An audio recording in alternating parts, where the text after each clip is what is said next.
mais um episódio do ABC do Imobiliário. Hoje nós vamos falar sobre documentação de um imóvel. É um assunto extremamente importante e é importante quer no momento da venda, quer no momento da compra de uma casa. Por isso, fiquem por aí. Bora lá?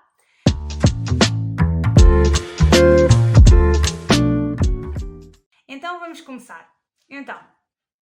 O imóvel é como se tivesse um cartão de cidadão como nós, pessoas, ok? Então, usando aqui essa metáfora, esse paralelismo, nós podemos dizer que o nosso número de cartão de cidadão, digamos assim, é aquilo a que corresponde à certidão predial permanente do imóvel, ok? Ou seja, é o registro que existe na conservatória do registro predial e, portanto, é um registro que tem todo o histórico até hoje, desde que o imóvel foi construído e as sucessivas transações que foi sendo alvo e, portanto, nesse documento guarda-se esse histórico. Às vezes pode ser um documento muito grande e, portanto, só temos ali as últimas páginas, mas esse documento subdivide-se em dois outros documentos, que é a certidão genérica e a certidão da própria fração. Ok? Portanto, é normal que nós tenhamos dois documentos que se chamam certidão predial, só que uma é a unidade, que é a fração mesmo. Se estivermos a falar de um apartamento no prédio, a certidão permanente é do prédio toda e, portanto, vem a genérica com a informação do prédio todo, mas a da fração vem exclusivamente só com o histórico daquela fração do prédio. Quando estamos a falar de uma moradia, isso não interessa, existe só mesmo a certidão permanente da moradia, ok? Neste sentido, esta é uma parte. Agora, temos uma outra parte, que é a parte fiscal, digamos assim, do imóvel, tal como nós temos um número de contribuinte. Então, esta parte fiscal tem como documento a caderneta predial urbana, ok? Então, nesta caderneta predial que nós costumamos conseguir tirar do portal das finanças no separador património, sempre que temos a propriedade desse imóvel em nosso nome, ele aparece lá. Se por acaso a propriedade estiver só em nome de um dos cônjuges, é uma questão de ver em qual dos elementos do casal é que aparece essa caderneta predial no seu número de contribuinte das finanças, ok? Quando é uma habilitação de herdeiros ou coisa do género, é uma questão de verificar no NIF do cabeça de casal e no NIF da herança para perceber se é lá que está a caderneta predial. Mas esse outro documento, que nós depois em outros episódios vamos falar um bocadinho mais sobre esses documentos, é a parte fiscal, é toda a parte do histórico e da informação relativa a finanças desse imóvel, ok? E portanto, se estivermos a falar de um apartamento de um prédio, então ele vai lá ter também uma parte sobre as áreas e sobre a descrição do próprio prédio e depois tem uma parte só exclusiva à fração, mas é tudo no mesmo documento, ou seja, neste caso nós só temos um único documento. Pronto. Então, já falámos aqui de dois documentos importantes do imóvel. A seguir, nós podemos também ter a licença de utilização, ok? Ou de construção. Neste caso, no caso de um apartamento, nós vamos ter uma licença de utilização / habitação, é assim que se chama habitualmente, e normalmente essa licença é passada pela Câmara Municipal da área do imóvel e quando não a temos podemos requerer junto da Câmara Municipal esse documento e é lá que está a autorização de utilização para o efeito de habitação daquele imóvel. No caso de ser uma moradia é a mesma coisa, é uma licença de habitação exclusivamente para aquela moradia. No caso, por exemplo, de termos um imóvel que seja um armazém, uma garagem, uma arrecadação, algo do género, já pode ter aqui uma nomenclatura diferente na licença a dizer que é para comércio e serviços ou algo do género, ok? Então, nesta licença de utilização, muitas vezes é pedida no ato da escritura, às vezes pode estar averbada na certidão predial permanente, ou também pode haver alguma referência na caderneta predial, mas pelo sim, pelo não e pela minha experiência é melhor termos esse documento, nem que seja, se não tivermos o original, termos uma cópia certificada emitida pela Câmara Municipal, ok? Depois, já vamos no terceiro. Depois podemos ter o certificado energético do imóvel. É muito importante este documento, tem que ser sempre elaborado pelo engenheiro habilitado a emitir certificados energéticos e visa dizer qual é que é a classe energética daquela casa. Pode ir de A até tipo G ou H.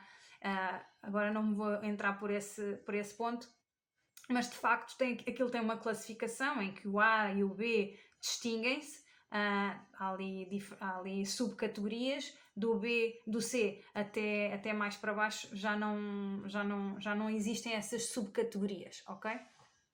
Este certificado energético tem uma determinada validade, normalmente são 10 anos, mas também havemos de falar noutro episódio especificamente deste documento, por isso estejam atentos, ok? Aos próximos episódios.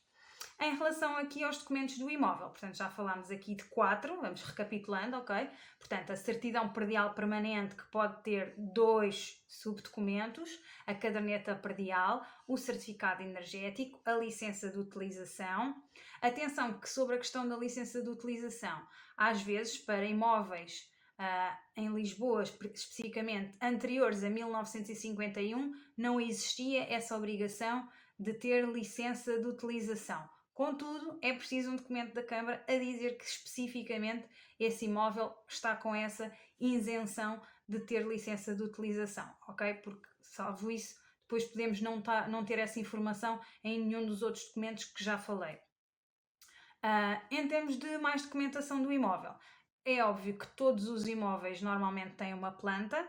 Caso ela não tenha sido desenhada no processo de construção, é sempre possível pedirmos a um arquiteto ou um engenheiro que faça, hoje em dia há imensos programas informáticos para ajudarem nesse processo, que faça uma planta de pormenor do imóvel para sabermos exatamente as medidas de cada divisão e como é que o imóvel está disposto, mas muitas vezes existe também na documentação do próprio condomínio esse histórico das plantas do imóvel. Por isso é uma questão de verificar em qual destes sítios é que conseguem ter uma cópia ou mesmo fabricar, digamos assim, a planta através destes conhecimentos mais recentes recorrendo à informática, ok? Mas é importante no momento da venda e da compra termos aqui conhecimento da planta do imóvel. Mais documentos que podem ser necessários. A partir de 2004 foi também implementada a ficha técnica dos imóveis. Portanto, é muito provável que vocês tenham todos os apartamentos e todos os prédios que foram, e moradias obviamente, construídas depois desse ano, já têm este documento que é a ficha técnica de habitação.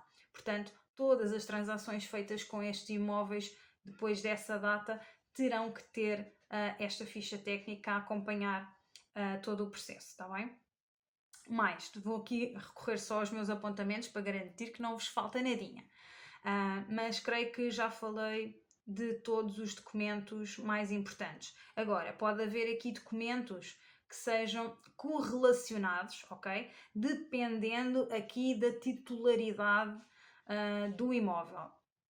Imaginem, por exemplo, o caso de uma herança, ok? No caso de uma herança, se houver mais do que um herdeiro, então acontece que vamos ter que requerer aqui mais documentos, ou seja, vamos ter que ter aqui a certidão da habilitação de herdeiros, possivelmente vamos ter que ter cópia do modelo 1 do imposto de selo que foi pago às finanças por causa desta herança e, portanto, estes são outros 2 documentos que convém ter aqui à mão do imóvel para conseguirmos fazer qualquer transação com ele. Para vender, vamos ter que dar cópia do nosso cartão de cidadão e caso só tenhamos ainda BI e número de contribuinte, temos que facultar cópia desses documentos. É importante para mostrar, digamos assim, que somos nós que estamos a fazer a operação e que temos as habilitações para isso, do ponto de vista legal.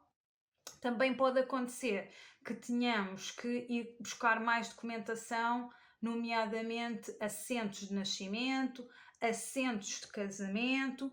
Imaginem a situação de alguém que comprou um imóvel e ainda era solteiro, entretanto casou-se e entretanto vai vender esse imóvel. Então a pessoa com quem ele se casou já terá que dar consentimento a essa venda, então é preciso os assentos de casamento até para ver a questão do regime de casamento, porque dependendo depois do regime pode haver aqui necessidade ou não dessa autorização do cônjuge. Portanto, é requerido normalmente esse tipo de documentação para aferir que todas as partes que têm legitimidade para consentir e para fazer aquela operação com o imóvel estão em pleno conhecimento dessa situação. Também pode acontecer, e acontece muitas vezes, os titulares não serem eles a estarem presentes nessa transação, seja no momento da venda ou da compra, e delegarem essa presença física noutra pessoa por via de uma procuração.